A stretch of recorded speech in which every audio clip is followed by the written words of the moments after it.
Hello and welcome to the all-new and improved Bundesliga Talking Points with me, Raphael Honigstein. I'm here every Monday to look back at last weekend's fixtures. We'll have an in-depth coverage of a special subject. This week it's Dortmund's crisis, and then we look ahead to the upcoming fixtures.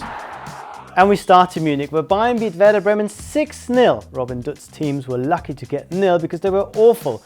No possession, no corners, and no shots on goal. The first time ever that's happened in the Bundesliga since stats began in 1993. A very sorry performance from a team who are under real pressure right down in the relegation battle, and Robin Dutt very much on borrowed time. Well, as for Bayern, they had Phil Blam scoring a double, which is not something you'll see every day, but it reflects very aptly on his very improved performance in a slightly more advanced midfield role. Götze also scored two to become the leader in the Bundesliga scorer list.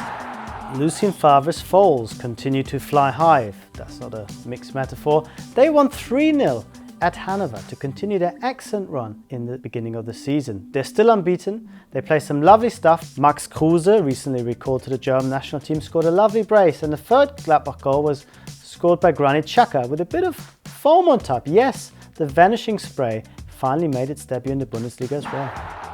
Leverkusen were on fire in their away game to Stuttgart. 2 goals from Son and 1 from Bellarabi made it 3-0 at half-time. The Stuttgart fans turned their backs on the team, and what happens next? Yes, Stuttgart bounced back to make it 3-3, and another really disappointing result for Roger Schmidt, who's coming under pressure for maybe playing a slightly too risky pressing game that leaves too many gaps at the back.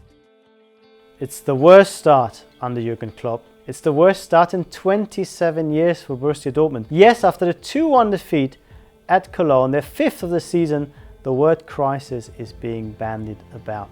The style of football we're playing doesn't make any sense, a dejected Jürgen Klopp was saying after the defeat. He doesn't seem to understand where all these individual mistakes come from. Dortmund, truth be told, didn't actually play that badly, but some horrific defending from Mats Hummels and Roman Weidenfeller, the very experienced keeper, allowed Köln to win all 3 points. Is it injuries? Is it a post-World Cup fatigue? Is it too many new players? Or is it the system itself? I don't know, maybe you do. Send us an email and we can forward it to Jürgen Klopp, because he too seems to be wondering whether changes are needed or just better implementation of the original plan. The good news is that Dortmund have a lot of big names coming back. İlkay Gündoğan was back in action after being out for more than a year with his back injury. Marco Reus still wears a Dortmund shirt, at least at the time of taping this, and Henrikh Mkhitaryan also had a fairly decent game. So going forward, I think this is more of a blip rather than a real malaise, but Dortmund need to turn things around quickly, otherwise the noise surrounding the club will only increase. There's some real crackers this weekend, and none is bigger than second place Borussia Mönchengladbach hosting Bayern Munich. The gap is only 4 points. The whole of the league wants Borussia Mönchengladbach to close it down to 1, and Max Eberl has already said that we will not approach this game with a tail between our legs. Let's see.